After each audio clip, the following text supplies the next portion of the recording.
Waayo ate kikyo badde otya. Kati waliwo abantu abakomplaininga mu Naikonde eno teriimu mazzi naye nga yeggwe okubamu 1 2 3 novaako. Nawange azitandi Makerere into a secondary school bakola etteeka erirwanyisa pornography ne lutandika omukolako. Unfortunately pornography yatulwanyisa naye compromising abakulembeze be nali nkola nabo.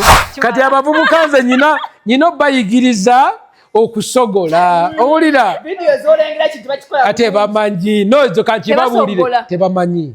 Era by the way yatuswaza yagenda yeyambula e Makerere ngalinga nge yefulo wakabi panange red paper yatulaga Chiwaito labye no biraba never stocks erieri oyo mama stocks erieri kati olaba pono nze no I don't Nawange must go. Nawange mubinyo.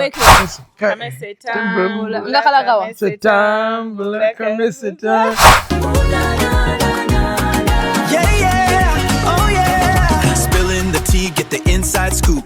Join the dynamic duo, plug into the loop. Jose and Winnie, diaries. Got that fire, no apologies. Conversations that inform and inspire. Taking entertainment to a level higher. Come on, come and catch the vibe now. Ooh, na, na, na. Hey! Come on, come and catch the vibe now. Jose and Winnie, diaries.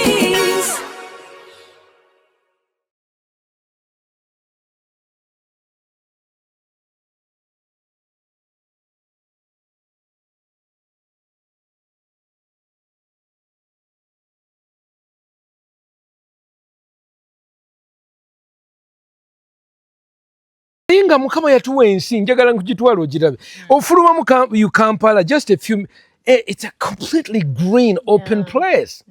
So in fact nze how I ended up here nali nsazewo ogamba ndikatukole ekibuga ekipya nasala mu 2004 because I was so frustrated na ina young family baana bato mu Kampala tubeera I was renting half London mu Yengaawo ne abaana batwala okuzanya basketball ne tugenda ku KIU bwogenda okuzanya n'abaana abakulu bazanya ku kisaawe nengendako ku sharing professional bazanya ngenda ku kisaawe wali ku Villa Park kuba gundi yali ezanyira abavira nga bakola ki by the way Villa nali supportinga Villa naye waliwo omusajja ono kubayita gundi mubiru eyayonona abaana abo kochi yabakochinganga misana nga yabagira ekiro ojukira bintu ekibinyo era nsaba omukulembeze w'ekika ky'emmamba atekewo embeera abantu abo tubagobemu ebintu ebyo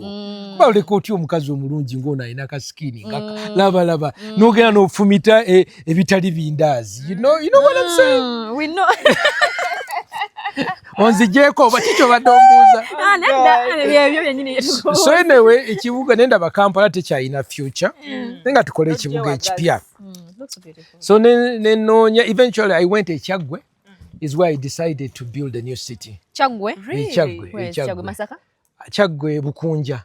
Naye wanene weewati? It's much bigger. It's much bigger but I gwe nayingirayo ne sali na maanyi nze waba naleeta abalala nze naye nakola contracts n'abantu abaali balina yettaka eddene nendigula mu bigambo si muki kuba saali na sente nabatwalangaawo ku Serena ne mbagulira kacaayi ne balowooza pasita ineki amaja olina okufumbako olina okuteekawo embeera toteekawo vibe so anyway that's when I did that, then I brought others who bought. Kati olwalero waliyo abalala abaliyo abakikulakulanya vision yange ebaddewo. Come and see. Muyingire. Tugenda kuyita wane. Muyingire. This is a smaller place, a cottage. It's okay. Jangu n'engatto zammwe. Yeah. So wano wembeera nembeera wano. It's a new place. Nentuulako wano tula wano nenfuba ne ku mulere gwange eradde nnyo oli otya eyo gye muli lyedde nnyo tofukamira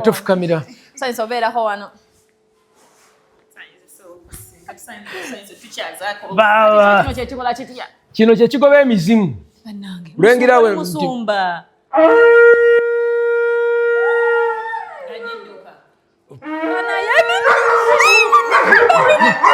Tofaayo ate kiki obadde otya? Kiki? Toddamu kikuba bwe kyakyo ekireeta embwa. No, n'embwa nazo zinsapootinga. Jangu olabe laba biki by'ono abadde otya. What is that? Jangu mulankulage. Jangu Rudi ngenda batwala wabweru n'ofulumako oko wabweru wano. Omanyi muliraanwa wange naye muntu. Oba bwetaaga essaala. Okitegeera? Janguko. So mbeerako wano jangu mutabani. Katoge embwa zigenda kujja. Zijja ku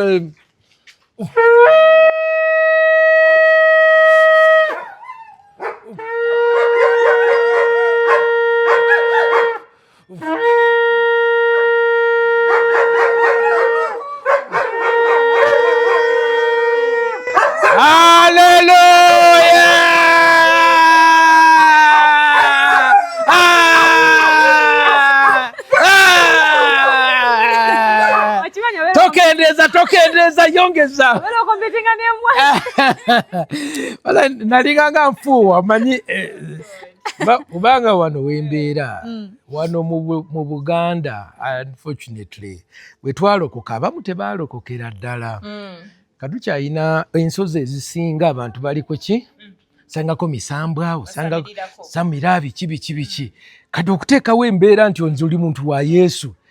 Bayibuli etubuulira nti bwe mugenda mu lutalo ofuwenga omulere nsindike bamalayika. Era buli lwensindika lwenfuuwa Mukama ng'aweereza akasanvu. Eno nga nsaba ndi saba mulokole saba. Naye ng'asaba. Naye njagala ojja mutabani jangu olengere wano. No, that is Anyono. What is the name of that? Sakabusolo. I think Sakabusolo. Sakabusolo, then behind is Kasanje. It's called Eriao. Then this is Nayo manyi sikubuzabuziza Pastor Terera. Kasanje. Sagala. Entebbe Airport. Kati kingisa hali side. Ali eri mabega eri gye muvudde. Kubange wo ate kumpima okusinzira gye tuli eno. Tuli walako naye temutya wala. Tuli walako. So that's I had a paradigm shift win here. Nti abayin kati omuddugavu oba oyigiriza omwana nze nkulidde Masaka. Maama okunjigiriza okukola kuntwala mu nnimiro. Maama yali teacher. Naye okuyiga for me to do industry omwana va mu buliri genda okole. Kwaliwo okwera, waliwo enkoko kuzirabirira, waliwo okulunda, waliwo okulima. Egamba omwana w'omuddugavu bw'ati ate n'omuddugavu ebintu byabikolera wakaawe. Okwanjula akukolera n'ennyumba ne weebeera entono. Okufiirwa ewuwe, embaga ewuwe, ebintu ebyo omuddugavu abikolera waka. Then okubeera nti buli kaseera amazzi tugagula ate nga Mukama atuwa enkuba. Gava wano. Ate amasanyalaze nago gava wano ga sola. Ndi ku sola. Toyina masanyalaze gafa kagenda nazo. Amaze emyaka 15. Yo gye mukabira mbu simanye bugaweddeko biki. Not at all. Amazzi gabuze, amazzi machafu, amazzi kino. So toyina tap mu nyumba yo. What national water? Hapana. Kitegezo ina bitanka bingi nnyo bistorage. Yes, storing amazzi. Kati yakuba lweto nnyo mwezi mulamba. Sola ne zivaako. What do you do? Kuba sola ntimanyi usiku gundi musana gwe gwagira. Oli kubikadde gwe jangu nkulage sola. Ona ali kubikadde. Ya musana. Waliwo etali ya musana? Zikola, but all the same, you have better technology now. Ola fridge nene nali sigikozesa naye lwakuba technology agenda yerongo kusola.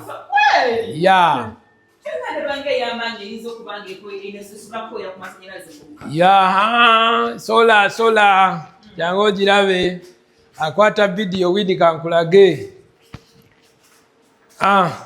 Eno ebatule ne sola ina wati ndoza nga 15,000. Eno technology ompya nti akusupplyinga ate na saving at the same time. Technology omukadde abadde nti osooka n'okyaginga then onoolyoka ojja wano n'okuwa naye neeba ekolera ebintu byombi. Ejja nkulage ku ofiisi yange nkwataako mu ngalo mpulirizeeko. We need success.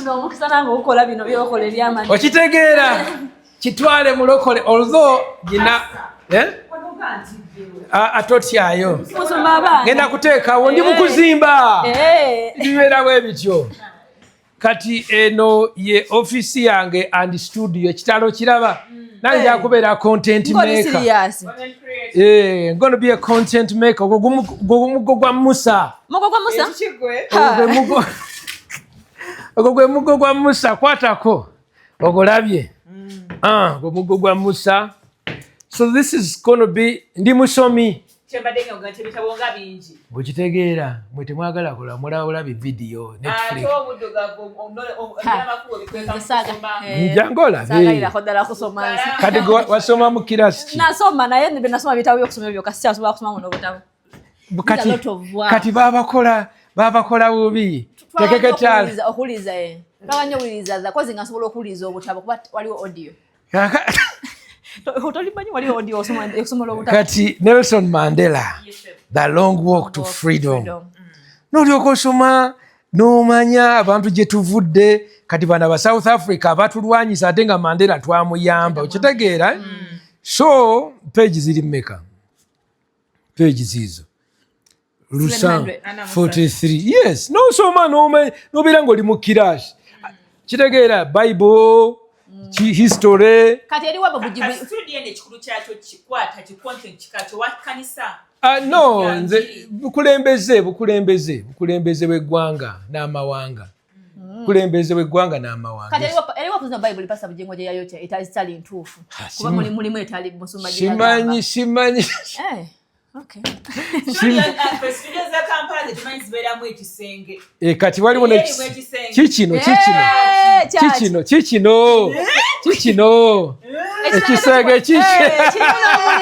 bye bine bituufu. Naye gwe olina okulokoka.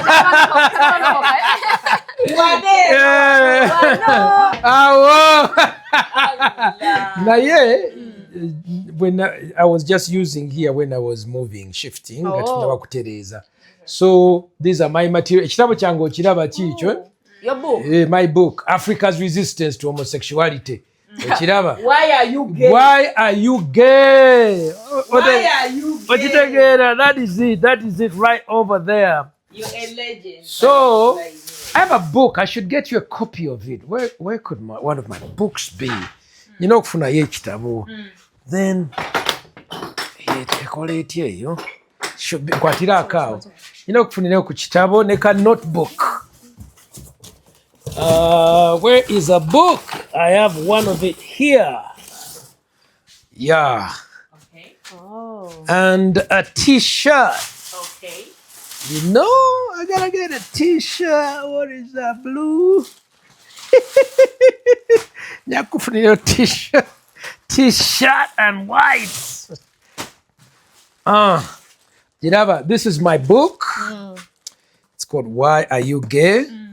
Page ziri. Naye ina kagambo copyright akagambo koyo musajja omumanyi ndowooza copyright. No, eno yange. Why are you gay? GEA. She yeri. GEA. I wanted to distinguish between me and him. So that mine is GEH. It's not GAA. Ene ya GEH etegeza ki? GH kiregeeza ndi ffe tuli baddugavu ebintu ebyo tetubitegeera nnyo ebyoluzunguzungu olungi olwa pastor omulabi kitabu ke yeeteekako kwennyini kitegeera about the author. Ena pages meka? 514 514. Egamba saawandiika ngatta amala emirundi awandiika akatabo akayina peegi ngatta omugenzi bannayuganda egamba awandiika peegi 2 agamba kitabo. So kano ka nkuwaddeyo ako ka notebook ne kano kako ne kino kyo nja kyo autographing nga kino kyono cameraman nawe nkuwaddeyo ofunye omukisa tofa njagala batwalako wabweru wano mulabe ku view ebeera waliwo nga ndi n'embwa zange oziraba nazo zijja ne zingo makanika wange gundi wange ali munkolera then kana kakofiira kange naye tulina keerabira kano ka Straight Nation kubanga brandi yange bagiyitaani Straight Nation. Waliwo ekigambo kira wansi muteweta gumite ono yembooko mama baby wuyo wali mutonga wali ofaana bulala soko okuba ekifaananyi bulungi nga mukuba kiss omulaba nalina akamala university nalina emyaka 23-24. She was just 1 year ahead of me, so when she was 25, I was 23. One day geya namusanga ndeba nemubuzovawa okitegeera kuba njabakolera na wano interview tujja gikolera wano nabikanga egenda okukwatayo kubanga time yo ngiraba etambula. So this is nakakizimba kino nga bw'okirabye nakakiteekawo so that we can be able to have ofulumako oko n'olaba ku view.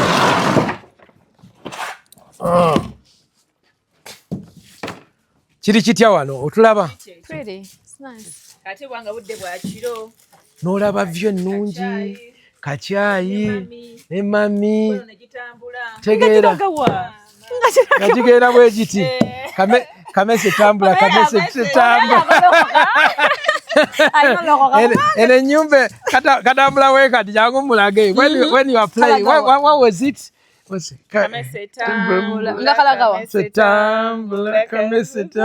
Ennyumba eyali wano yagendawa wajjajja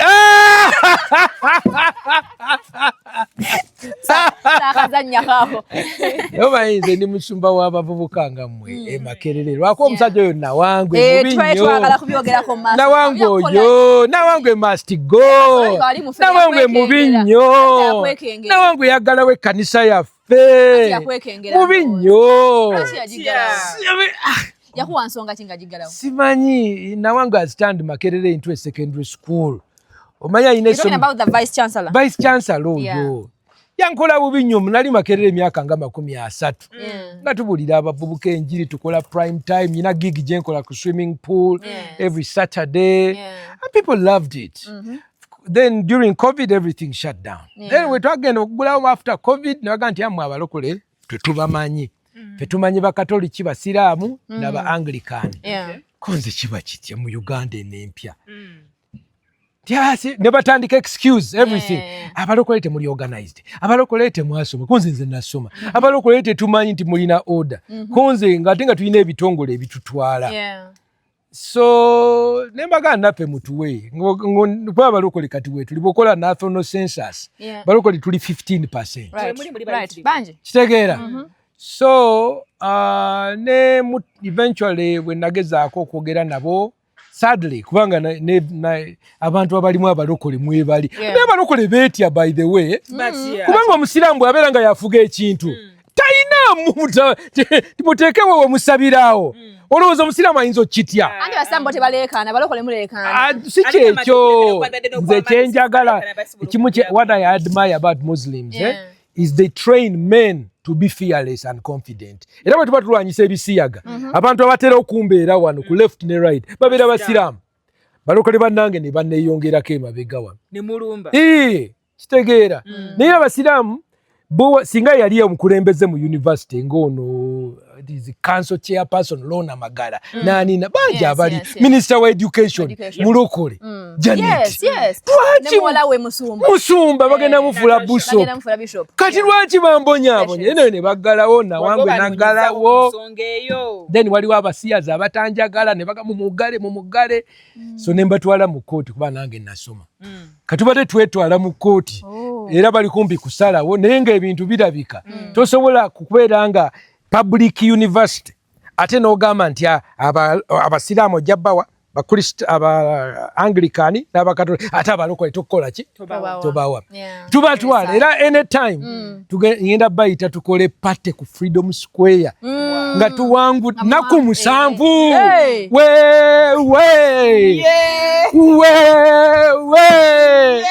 Ebu roastings nawangwe must go nawangwe mubinyo nawangwe agende tamu yeggwako next year mayina wange yasomera Ukraine era singa tuyisa ka DNA mayine DNA emboze ya DNA singa nawange omukebera academic DNA ye si ye Makerere abamekerere twasoma jangu olabe ebitabo bino biraba faba Makerere tuli gumite faba Makerere tuli proud oh no kuna Makerere omutuufu pozi bano bayisiza bano you know bana abaliwo kati tabawa mmere abana Makerere enjala ebaluma namba 2 abana Makerere abana ndala abana aba tebalina we basula bubuzo wa boda boda omuwala we Makerere omugula sente mmeka ati 13 omugula kyekyo kubanga abana bali mu poverty and distress kintu kibi nnyo so era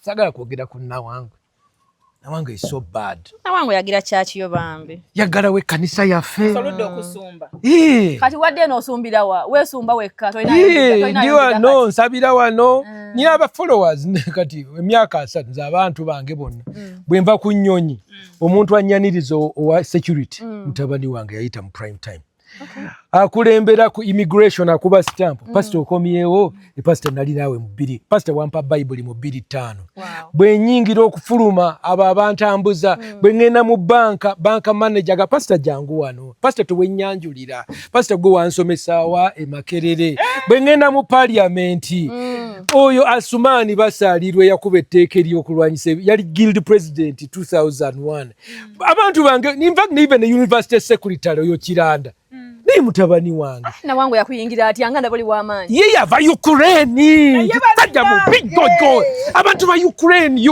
Ukraine yetagajiza paka tabuka so anyway kati nze wadde ndi wano naye enfuga lwaki abaana bange bennasomesa abalina excellence nganze tukuma ekitiibwa bali all over the world bali Australia bali wazimba enguudo South Africa bali ali mu America Boston bali mu Europe bali mu Uganda yonna this is Net Broadcasters Association nti bwenna mwe tuli kati naffe abaloko tulina ebibondo 4 mwe tutambula bonna ba endorsing anti Pastor Ssempa omukenkufu yalina okubeera chaplain we Makerere ne kati bali bagayi tebanjagala ne bali abayita eri ate nabo gye bali eyo tebagala Pastor Uganda tebagala era tetubagala kibi nnyo ebyo bibakola bibi nnyo too bad kati mbatwale tudde kati olabye wano so this is it but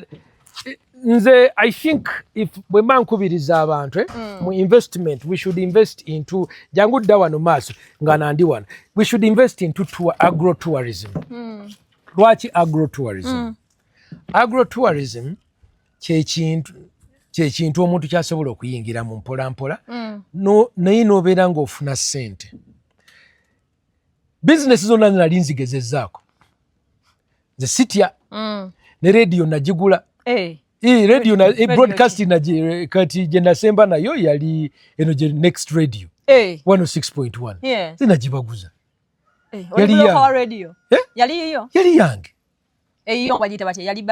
eyange nasooka Masaka Ikweta radio omwo mwemuvudde Suna Beni mwemuvudde Mbazira Tone mwemuvudde Kisule Baguma akola n'abala bangi which I raised then after that bagirwanyisa kuba ya succeedinga nenzija ne Kampala nenkola Campus FM which became Jazz FM which became Next Radio so broadcasting ne oiro naye nagiyingiramu bwesema amafuta baga discoveries nempandika oluzungu ndumanyi dear minister I want also to dig for oil oyiyizansi bannange nebagaana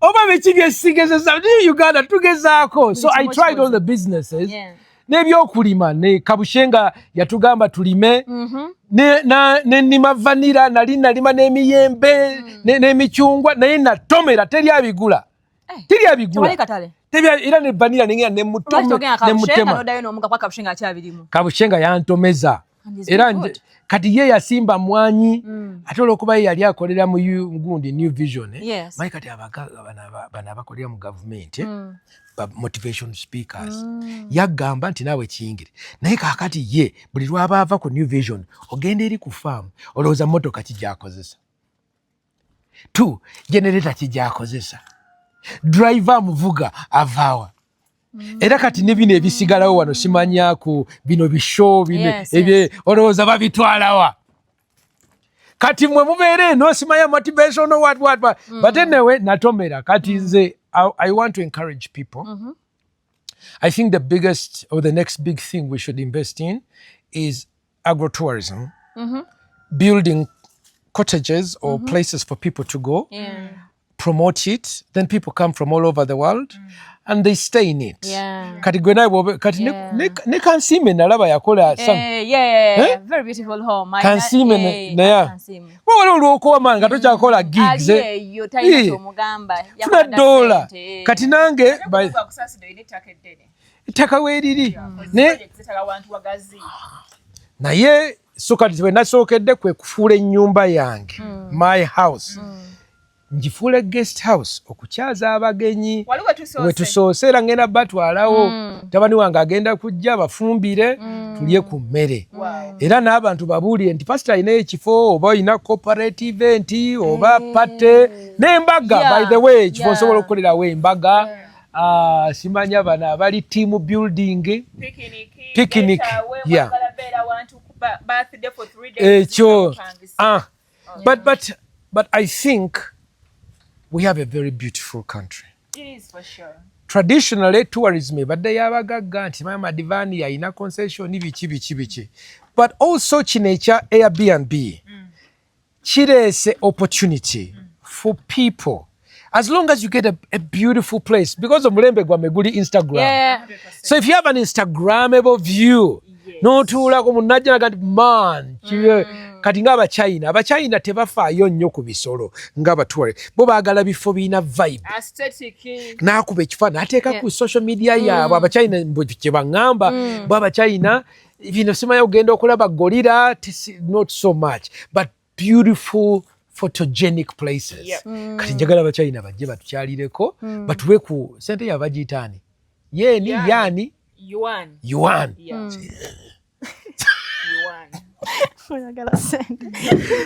ng'oyagala kuyiga ennaku y'omulimi on Sunday evening just sit there olabe baleeta gundi fuso eya cabbage ne bakuvuma nalimako wano actually wansi wali napangisaako mu kitoogo wansi eri mutabani olengerayo napangisaako mu kitoogo wansi naye sinabakola gundi nali sinabakola bino bayita greenhouse nenimira eri wansi kubanga amazzi gyegali netutuuka okuharvestinga neŋŋamba manager tukitwale Nakasero.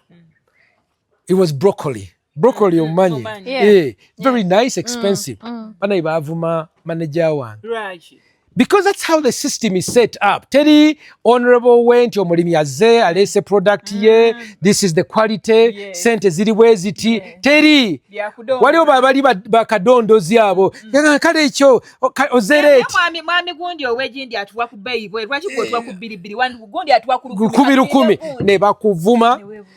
In fact abantu ebintu babisuula busuuzi awo in frustration. So ekimu ku kizibu mu agriculture is marketing. So nabivaamu akatale kowe kayina tekalina gundi ntuufu tebategese planning ya konti aba kino kiri what this era kina beera ku sente bwezi n'okubanga oli connected nabyo biri mugamba noko ebya farming mbugundi yamanyi kati engeri gyamanyi awo engendo ogenda. It's very sad. I think marketing is the most difficult part of agriculture. Era singa muntu ayagala okukulaakulanya abantu just streamlining the marketing system to abo abakola maybe manufacturing n'abo abazadde abayini household heads in a systematic way kubanga owino system oyina ogitereeza at the end so nani anogitereeza bw'oba ogamba kuba okimanyi mumanyi ani akwira ministry ye kwasaganya ku bintu ebyobulimi yabalina okutumizibwa mu nsonge awo sijja kuyogerako ekolera ku masannyalaze ku sola. This is the one, Chisacha. Look at her. Cutie. Omulaba. It's my baby. I call her queen and then she calls me queen. Okay. You know girls, daughters can get her with that. You can get away with all. Nzokumpita queen, Bikonde. Bikonde! Bikonde! Because she's my baby. And I know she's just kidding. Sometimes they're just provocative. Hey queen, because I've only been the guy, Abasajja, in the house. My wife, our assistant, then my daughter, then 2 grandchildren from my assistant. Somebody n'abakyala batano. Nze omusajja atuula ku dining. So whenever Ariel would come, she would deliberately say, "Hello, ladies." Tutule wano tumalirize. It's all right. Olaba otya? Tekina buzibu. We talk from here. Tukimalirize, tukigale. Njagala kubeera tuli tutya. No, it's all right. Mbere makati gamwe. Atule wakati. Atule wano, ate gwe otule wali. Yes. Okay. Turn the microphone. Tutulawe tutyo. Oyina okulindirira akoovu. Kabadde kyako. Oyina gwasogola topapa kubanga omubisi guyinza okufaako. Omubisi guyinza okufaako. Nti yabadde asogola naye embidde yakoze eki? Yafudde. Oyina okuteekamu energy era oyina okwetegeka tobeera nga toyina maanyi kubanga oyina okuba oyina energy. Oyina okubeera nga the time kubanga oyinza okugendayo ekiseera ng'oli mukoowu otandika okusogola ate n'ogwamu ki amaanyi. Oyina okuba nga oyina ku maanyi ne timing n'osogola nga bakuyimbira nga bakuyimbira then nga weegendereza then n'otuuka ku sayini waliwo olaba nga obwovu buzze n'omanya nti kati ntandise okugenda wa sayidi yeeri crossover then kati otandika okulaba omubisi nga gujja then tandika okwata saawa yonna gy'oyagadde naye ogezaako okukola etali saawa ya mirimu. Oyina okubeera ng'olina amaanyi kati notandika kati ebyo n'obiteeka eno amazzi ne gabeera nga gaddawa sayidi yeeri then tutandika n'oyisaamu n'onywako bana omubisi guwooma ogwo. Kati abavubuka nze nyina obayigiriza okusogola owulira ate bamanyi nozo kankibabuulire tebamanyi era waliwo bangi nnyo abakyala bakomplaininga njogera nabo era banaye njagala mbabuulire nja kugenda kukola wano ekisaakaate kuyigiriza okwana abavubuka kati mbalabe ennaku zino bajja ne batuula wali ne batuula nawula omugayi najja ne girl ne batuula wali KFC oba wherever bombi baze n'essimu ne bakola order after menu buli omu nadda ku ssimu tebamanyi kutabbiya kazi oyina omuwa ebigambo n'omusomera future n'oyogera ki kakati kiddemu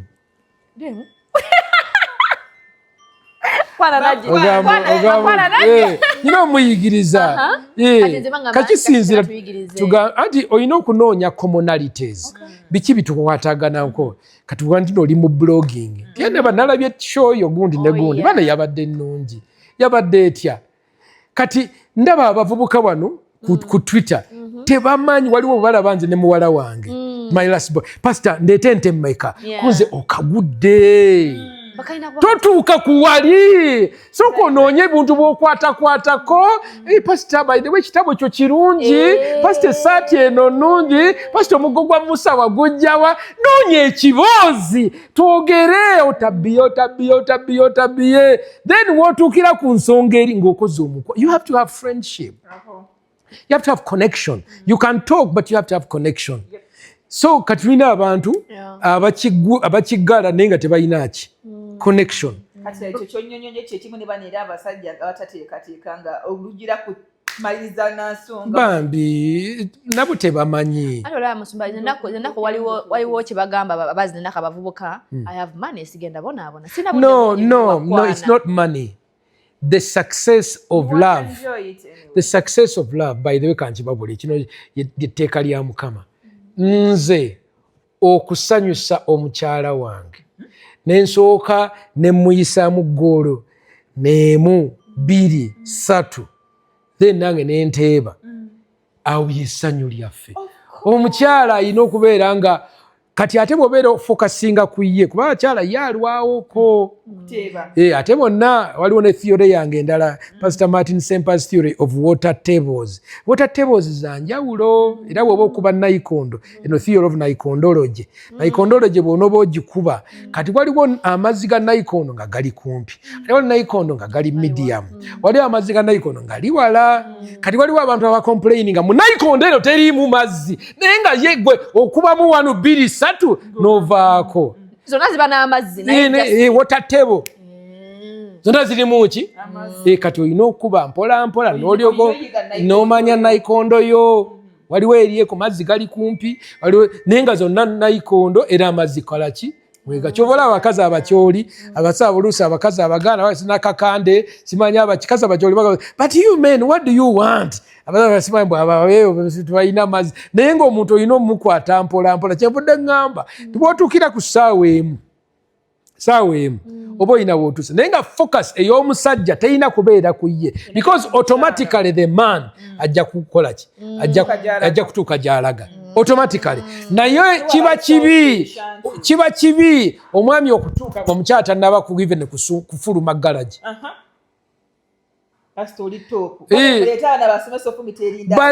Baleete nze mbaze mbavubuka emyaka 30 I talk about love, I talk about sex, I talk about marriage, I talk about commitment, I talk about porn. Wadde kiri kyonzigyeko kiri kyo wetutandikidde nze nasoma twakola etteeka erirwanyisa pornography ne tutandika omukolako. Unfortunately pornography yatulwanyisa naye compromising abakulembeze be nali nkola nabo ne bangoba kakiiko. Bwe bangoba kakiiko kuba twali tukola machine lokodo gye yali alina ogira yagituuma lokodo machine sente twazirya sente bazirya buli kati ne mbaga bannange twetaaga lokodo machine nti agwe kufuluma tisente tuziridde nti Ssempa sirika konze sisobola kusirika abantu bamanyi ndi serious. Kati nze bwe mumanya Ssempa waali mumanyi nti ekintu kyaliko kiri serious eyo brandi yange mukimanye Ssempa waali ngamuga nti kati tutaddewo ba win success tumanya agenda kwasaganya media Ssempa sijja kukola bwe mumpo omulimo ndikoze nja kuba nkola ki yaga sijja kulya sente zino empandikira IGG nenga nti wano tuli mu kulya sente kadi baluwa batuuke wa IGG ne bagamba Ssempa alai kajja tuleetera emitawaana mu mufulumye ne bangoba ne ga Ssempa talaba pornography amala unfortunately lokodo nangoba. So that's what happened. Kati mbalaba bali abo bakyalya sente akakiiko tekali serious kati olaba pono nze no I don't but if there is a sex education video I can watch it. Wale gundi yabadde ku Netflix bagyeta Jonas erimu byonna sijimanyi naye kati waliwo ebitabo byennyina ya books on how to be a better lover, how to make love, how to do what. Ebitabo mbirina okusoma olina okusoma naye waliwo abantu abasomesa by the way ebintu ebisinga ebikolebwa mu sex basiyazi because batandika musajja 1-on-1 batandika okwetwala then bwe mba mukyamuse then ogenda okulaba baleeseyo omusajja omulala ne baleeseyo omukazi omulala then omukazi nadda ku mukazi n'omusajja n'akola ki bifu nnyo. Kati oyo pornography akolebwa it is not sex education, it is propaganda. Ate abasinga okukola propaganda basiyazi okitegeera So many of those things, they don't make sense. Naye bw'ofuna omuntu omugezi nga nze normally ekintu okigamba bugambi nti it is bad, it is this. No, analyzing. By the way, nze nudes are bad. It is true they are bad. Naye nalaba Stella Nyanzi. Stella Nyanzi yali alona ne professor wange Mamudani. Stella ne yeyambula engoye. Bagamba Stella genda osome. Stella genda osomese. Stella ali mu social media. Ali ya feminism. Bale nyala kugabya gwe byo ne Stella kwa mwalimu wetu. Stella by the way yatuswaza. Yagenda yeyambula. Makerere. Ngalinga nge yefulo wakabi. Panange red paper yatulaga. Chwaitolabye no biraba. Never stocks erieri. Oyo mama. Stocks erieri. Ninga nze nabagamba nti kirabika baliwe yabadde amuwadde eddogo. Neddogo liri teryakola kubanga Mamudani omulaba yeyongera bweyongezi ne mutabani we kati yakulembera New York. Kirabika eddagala lyali lyetaaga omukazi ng'ebbeere likyali ki? Gumite. Nedda pastor ekyo nkiganye. Eddogo lya Stella Nyanzi okuloga Makerere n'okuloga Mamudani lyagaana kubanga ebbeere lyali lyagwadda. Era yenna ali awo awemula akola ki kituswa omukazi atuswaza. Nga tukyali ku bakyala b'otakkaanya nabo. Maama Miriam Matembe ye ensonga bambi zabadde ayitamu wazitegeddeko. Bambi musaasira nnyo era wadde twetwalako lumu baba aleeta omuzannyo wano waliwo omuzannyo bayita vagina monologue. Omanyi ba feminist balimu obufu. Era ne mbasaba mundeetere ekitabo ne nkisoma. Ssempa ne nkisoma. Okirina kati? No, I think it is online. Nakisoma myaka giyiseewo. Ne bangamba omuzannyo guno guliberating abakazi. Omuzannyo guno it is a good play. Women power. Kwanza bane musoke mugumpe. Abasoma tubeera bwetyo ne ntandika ne ngusoma. Omukazi bamuyita Eve Ensler. Mufu, she's a lesbian. Kati simanyi ayogera ebintu I can't even someone abisa mukamwa. Nindyoka mbayita ne batula ku KFM. Ne baga nti atuleese muno kulakulanya abakazi biki konze mundage ekintu kyonna ekiri mu muzannyo guno. Kikulakulanya abakazi. Nga teri neki nekibabula. Akiro, fawode, omayinza olwokuba nasoma nze si nsooka kukola wamuwaaka ne mbatwala. Kati Matembe yali akireese nenga Matembe nindowooza oli muntu waffe omulokole era ayogera I'm a senior woman, I'm a this, konze Matembe bintu yolese bifu. Then bayita netteeka linesoma marriage and divorce nga boogera mbu abasajja bareepinga abakazi mu kisenge. Konze kiki? Ne bagamba simanyi omusajja bw'obeera n'omukazi mukazi n'akugamba lekeraawo. Oyina lekeraawo abaakoye. Konze maana etteeka eyo teriri scientific. Mbuuza lwaki? Kubanga omusajja abeera nga train. Omusajja era bw'okola etteeka nga teri scientific. Olabye oli wa baasi yabadde ayigeza kuyita training. Train tesiba. Train nebo tokasobola nti train eyimirire. Bus yeyina okola ki? Okuyimirira. Era train etandika mpola chuku. Naye kasita etuuka era bw'oba oyagala eyimirire waliko ku Mukwano otandikira ku Mandela. N'ogiga nti olina okusiba. Tinaye yimirira wano tasobola. Kati baali baleese etteeka ng'omukazi bagambirawo nti kitugge wano tetulinga switch. No. Oyina kuŋŋamba nga nkyali bw'oba oyagala nsibire wano ekasanje oyina kumbulya nga nimpigi Mukwano maaso awo train etandika okukola mpola. Kati kyatabula then baga simanya omusajja nengera nekola research nga tebiriyo nendyoga nti Matembe abasajja lekera otwogera obubi. Matembe oyina otwapologizingira tampanga. Era I'm still demanding era bafani bange. By the way, I have a big worldwide fan. From debate gye nakola n'enjala ne kali akawala kali kalowooza mbu she's a man. Yamira ebiwekeweke kati omulaba yenna yayonooneka alinganga omuse. Where are you gay? Bannaye bantu boonoona n'amabeere ne bagasala. Kale obugagga bwaffe obwo. Mu mabeere mwali mugenda kujjamu ekibugagga ki? Kituluma. Namuntu bw'asalawo okukola ekintu kyayagala kintu ekituluma n'okwata ebbeere. Paka omusajja bw'akwata ku bbeere ne balisala Omuwala alina kasikini akagonda n'atandika okufuna simanya bigundi. Namubuuza nti you, what is your tribe? What is your clan? Do your parents support? Waliwo ne kino ekiwala oba kyekyani kino ekyasala amabeere kyekyani kyali kiwala kirungi nga mbooko kigenda e Bulaaya Beyonce. Oba ani yaloga bannange abalogo bannange sitaani mubi n'ogezaako okwefuula omusajja toli musajja kuba kakati nze no problem okubeera n'omukazi is no problem kati nze kyetubuuza oyina yinjini no gwe sooka osirike oyina yinjini ffe kyetubuuza agijjawa mubi talina yinjini naye bamutonda agiyina. Nnyina muwala mukwano gwange ojji wange yafumbirwa bakola arrangement nafumbira yaja nambuyanga Martin nafumbira omusajja naye omusajja ku lunaku olw'embaga honeymoon night teyafumita ku kindaazi. Tugenze for a very beautiful experience ku beach eyo. Omusajja yagambanga omukazi nti owunya genda onaabe. Owunya genda onaabe. N'anaaba nadda. Ekindaazi ate baakirya. Endaka ekkute yaki. Nga ye yali awo. Kindaazi yali obukunkumu kati wasigala yadde. Omuwala muyita my sister oba muwala wange. She's my sister. Kintu kino kinnuma. Yagamba yagamba Martin nanaaba Kindaazi nga wa.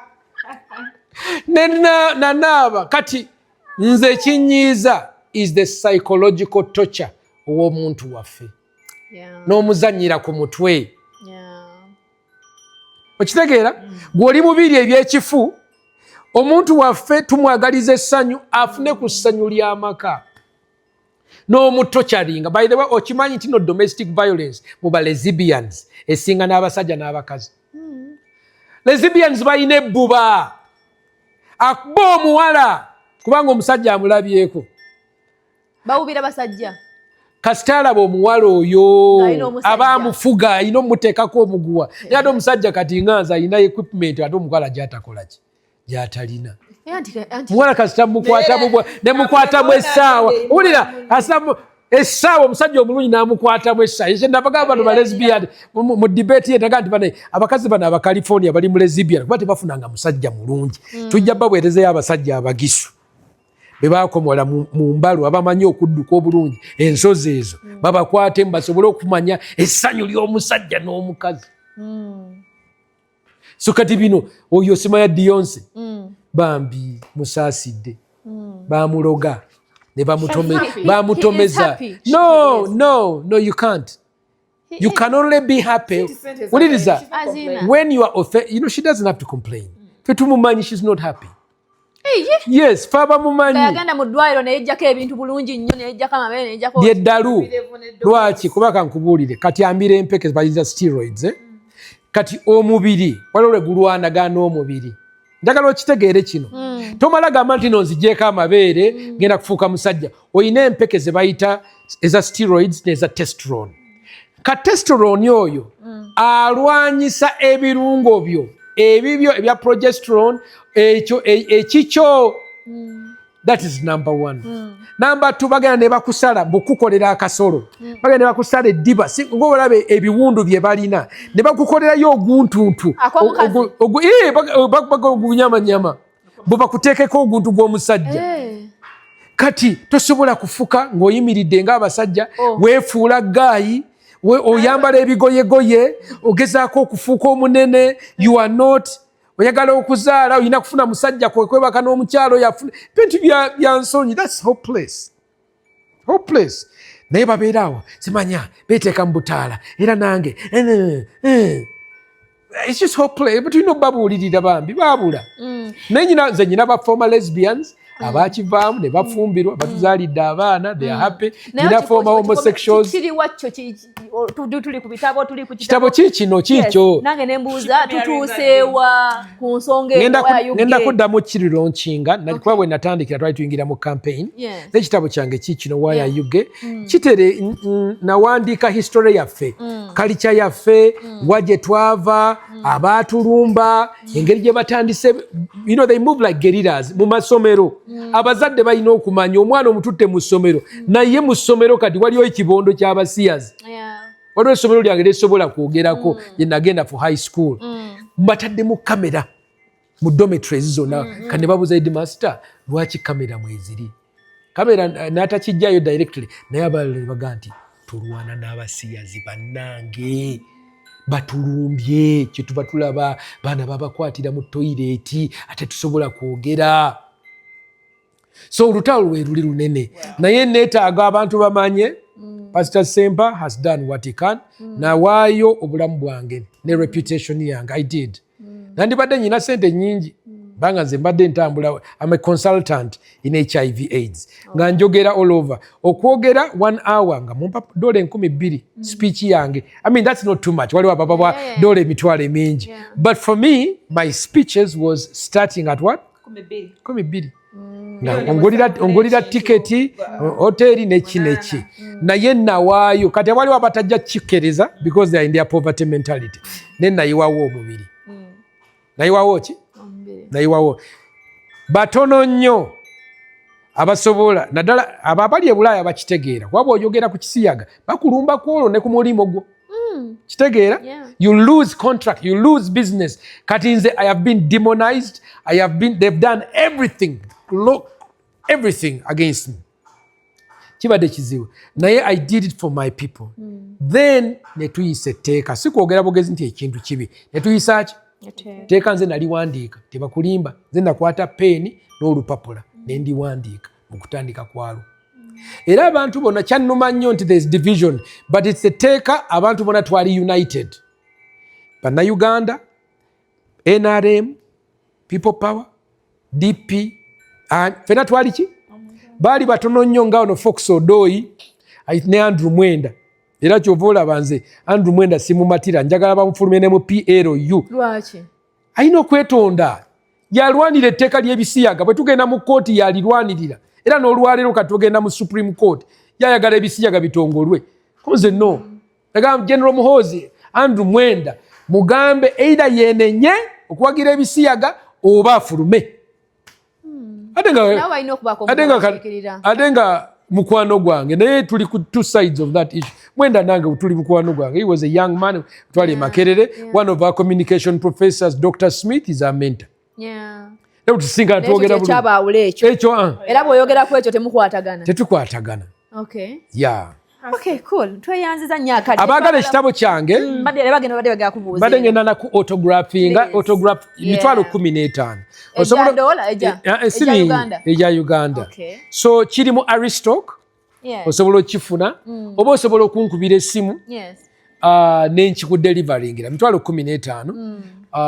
Enamba yange eri 77264128 ojja giwandika ogirina 0772641028 you can get an autographed copy kati kankuwandiikire to my friend Winnie Success nonani Jose Naje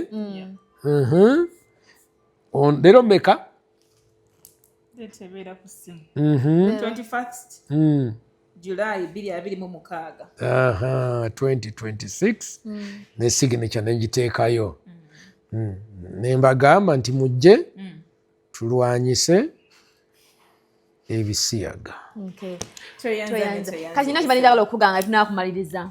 Nina benjagala okubuuza. Olina kawuka abantu bali mu balamu na mmere they are actually doing a great job. I don't know whether you oli mukulaba emirimu. Yeah. Are they actually a great job or basi great job? I think they're doing good job. Okay. Uganda weri. Okay. Kati olina kawuka badde nsaba ndowooza. Olina bibi wala bye kuba abantu bali mukola. Bana jangu keno bana jangu tuyambe wano jangu tuyambe. Amarwero genda kawuka gali. Mumuli bulungi. Bagalambule n'amasomero. No, fe tuli okay. Is it? We're fine. So kingisa abadde nga tugira tugambe kubo biki naye kati kubo sorted already kubo bali mu dikola. Kubo bali mu dikola. Okay. Kubo bali mu dikola. What is your worst moment? Worst moment? In what?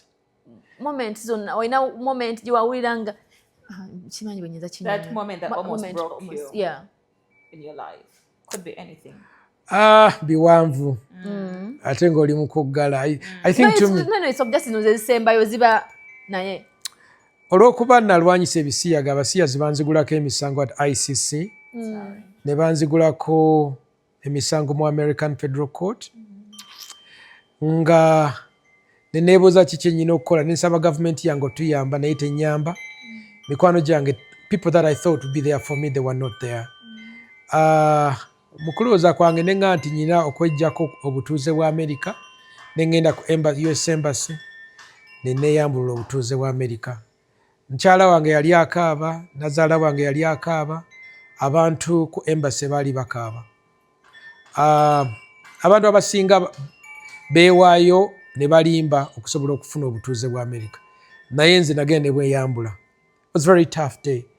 Then after that ne ngenda ne neekweka okumala emyaka ng'ebiri nga bannoonya. Abantu abo b'owulira abayimusa ebisiyaga, oyo Dr. mulimu Nicholas Opio, oyo mulimu Stella Nyanzi, mulimu abo simanyi aba sexual minorities Uganda, ne banteekako ebintu bye sikolanga okugezaako okundiise. Ne mala emyaka 3. Myaka emeka? Ali mukwekweka. Abaana bange ne bavaawo ne bagenda ewaabwe kubanga banteekako bafuna $10 ne baga nti anaalaba Pastor Ssempa yenna tujjamuwa $10,000, $3,500,000. Ne manya nti wali wajja okukwata omwana wange kidnapping wa mukyala wange. Kane mbaga mugende mwekweke wa nazaala waffe wa nesizaala wange. Ne mbeera nga ndi wano nga neekwese okumala emyaka 2-3. Nga ndinganga fugitive. It was a very dark time. Sorry. Muwala wange yabeeranga eri n'akaaba nga tetusobola kukuba ku simu. I wasn't on the internet. Nga mpeerezayo ka voice ku recorder ne kamala emyezi 2 nga kajja oba 3 omuntu azze mu Uganda. So that was really tough. N'akaaba nange nenkaaba. But it was very tough. However, it was during that time when nawandiikira ekitabo ekyo. Tiwawulirako ng'owulira ogenda oyagala lemererwa. You feel like many now times. I think kabiveeko Kuba bw'obeera mu kintu ekyo nga tomanyi, you can't control musango. Omulamuzi yali asupportinga bisiyaga. Abantu sente z'abasiyazi ziri endless. Government ya America, Barack Obama, Biden nga bingi nnyo. Ate n'abantu bange mu Uganda benandigambye banaye munnyambe kuba mupeerezeeyo kasente sobola okubeerako mu woteeri oba neekweko nga tewali. It was very sad. It was very tough. Extremely tough. Nenjiga nti at the end of the day tulina okwesiga Mukama n'abantu baffe abo abakubeererawo. Kuba waliwo abantu b'obeera nabo nga kiri bulungi. Naye waliwo batono abali tested abajja okuyimirira naawe. I think maybe also I know there are people with goodwill naye nga tewaliwo system of channeling that goodwill towards me. Kati omuntu gwe muwagira, nga muyimbi mwagala, mulago mwagala nga mwenda ku concert. But nyina abantu bangi abanjagala. Ne bambi nali mbonabo. Even up to now, I'm rebuilding my life. Bwe mundaba wano buno bujulizi bwa Mukama. Because I was financially bankrupted, I was financially distressed. Bw'omala emyaka 3 tokola, amabanja galinnye, amataka baali baagabba, wenkomerawo nga ababbi, abatutte, abanguza be baakomawo ne babitunda. We're rebuilding ourselves. Mukyala we teyatuuka n'agamba kale omusajja kamwesonyiwe kamuleka ayina ebizibu bingi mu Uganda. No, she never did. She never did. It was very tough. Naye olaba n'abaana bo, because they do what they call demonize you. If you Google me, mu bazungu, abazungu abasiyazi basobola okudemonizinga ne balaga omuntu omulungi ti ye mubi. Kati omwana wo n'emikwano gyo gitandika n'okwenyinyala lwaki. Wabaga Pastor Ssempa kills gays in Uganda. Pastor Ssempa killed a gay in Uganda. Pastor Ssempa killed the gay. Pastor Ssempa kati omuntu bamufuula omussi. Abantu abasinga bakola ki? Bakwewala. Which I've never done. I preach to them. I love them. Babuulira. Goyo Beyonce nti Beyonce amabeere go kibeera ng'enjovu okubeera n'amasanga. Enjovu n'ogiga nti amasanga go mabi. It's confusion. the glory of the elephant. It's ivory, it's tusks. Pastor, don't you think it's high time maybe you let go? You let it go like Ochiveko guy, now let me live my life because I mean, you've tried. No, I've succeeded. After all? I've succeeded. Era nze kyenva nebaza Rebecca Kadaga, nebaza Anita Among, nebaza President Museveni, nebaza bonna abakibaddemu. We made history. My favorite game is basketball. Waliwo omuntu wakola basketball. Of course, the other day Messi scored such a beautiful goal. Ne Spain. I was so happy for Spain. Naye mu basketball waliwo kye bayita in your face. Omuntu nojja ng'ataddewo embeera nti tolina w'ogenda kuteeba. N'akufeekinga, n'akuzza eno, n'akuscoringa muki mu maaso go, n'akuwa look, n'agamba in your face. Ekyo kitabo kino. Where's that book? Kitabo kino okukimaliriza. Okuyisa etteeka. Facing Barack Obama. Facing Joe Biden. Facing the European Union. Facing Spain, England, France, all those people and their local agents, facing brilliant professors like Sylvia Tamale, eyali asoma. Nayina okugenda n'endamu n'ensoma nange njige kuba abantu bennomba nabo bagezi. Era abasiyaza kasita batandika okwogera ebigambo ebingi. Oluzungu lungi. I'm telling you. Okiwulira? Nayina okutula n'ensoma oluzungu. Oluzungu lwa Tamale lukutiisa n'okutiisa. Ne Mukama nanyamba ne mpita mu musango ne bagugoba after how many years with all the money they had. Etteeka lye baali bagambe tetugenda diyisa World Bank and all the big people. I write the story about the biggest in the world. Ne Mukama n'atuyamba ne tukola ki? Era wadde Anita Amonga alina ebizibu bye naye yakinkolera. Era nsaba Mukama amujjukire wadde ayinza okuba you can have issues. Naye omuntu n'akola ekintu ekinene. Kati eyateebye gole yawangudde Spain. Yakoze ki? Ekinene. Ne bwabeera tannasasula renti oba ne bwabeera nti no yakola ki ebyo biteeka wansi noga n'ekintu mwana gwe ky'okoze eki ky'otukoledde. So for me, I'm proud of my country, Uganda. I'm proud of our leaders. I'm not saying tetulina bizibu wampulidde bali ku accidents n'ebirala n'ekintu kino kye twakola ensi yonna ekyakyogerako olwaleero. Era abaana baffe abatamanyi kuba bali batandise okuyingira mu masomero okutandika clubs ez'abasiyazi. Abaana omulembe gujja kufuna freedom because mu America they are struggling. Girls are fighting to keep girl sports alone because men claim to be women playing in women's what? Ne batwala ebirabo byonna. Olowooza omulenzi bw'aswiminga n'oba n'adduka ani asinga? Of course mulenzi. But we are not doing that in Uganda because twateekawo ki embeera. So I'm enjoying my victory. Okay. It's in your face. Yeah. I know they still have lots of money.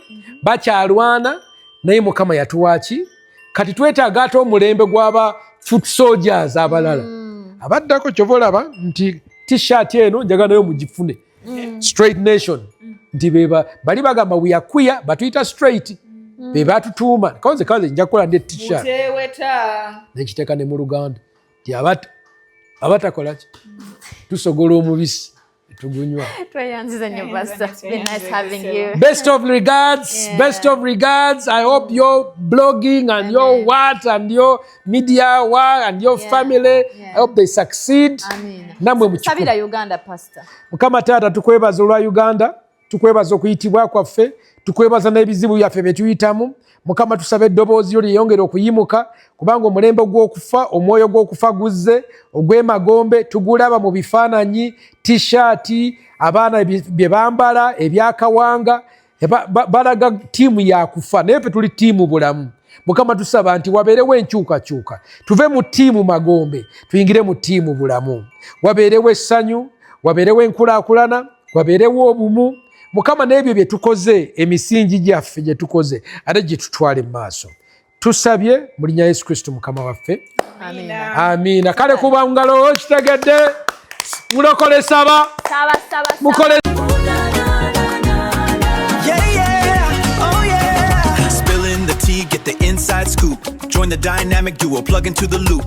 Jose and Winnie, diaries. Got that fire, no apologies. Conversations that inform and inspire. Taking entertainment to a level higher. Come on, come and catch the vibe now. Ooh, na, na, na. Hey! Come on, come and catch the vibe now. Jose and Winnie.